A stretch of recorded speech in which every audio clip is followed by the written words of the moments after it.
Қалайсыздар? Жақсыздар ма? Мынау сіздерге көрсетіп кетейін деп едім. Инкубатордағы жұмыртқаларды. Бұл жерде первомайский бар, кучинский бар. Мынау көріп тұрғаныңыздар көк жұмыртқалар. Бұлар американо деген. Міне өте жұмыртқасы пайдалы дейді. Интернеттен де оқыдым. Және мынау молочный түсті жұмыртқалар. Бұлар брезгальский деген бар. Жаңа француздық тауықтар 4,5 айлығында жұмыртқа беретін ең мықты тауықтардың бірі. Міне осылар қазір инкубациядан шығып жатыр. Құдай қаласа 12-сі 13 күні шығып қалу керек. Міне ашқаннан кейін влажный түсіп кетті. Әйтпесем барлығы тамаша тұғын. Жауып қойайық. Міне инкубатордағы жұмыртқалар туралы сіздерге кішкене мағлұмат. Яқта 37-8 қойып қойғам.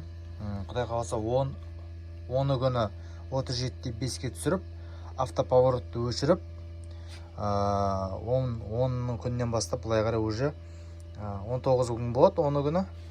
Сонымен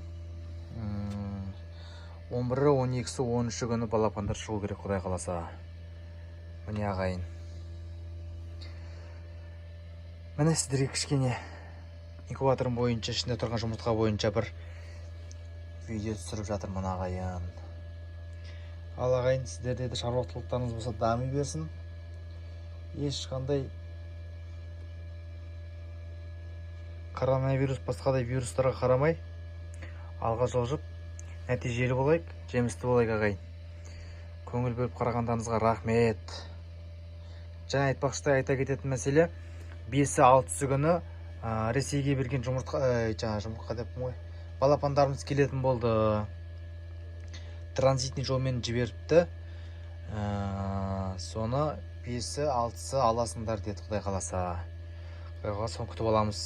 Ол бойынша да видеолар көрсетемін сіздерге. Учинскийларды генофондтан. Міне ағайын, рахмет. Көңіл бөліп кішкене қарап отқандарыңызға. Сұрақтар болса комментарийға жазып қойыңыздар. Жаңадан қосылған көрермендер болса подписаться деп қоңыраушан басып қойыңыздар ағайын. Сәттілік сіздерге.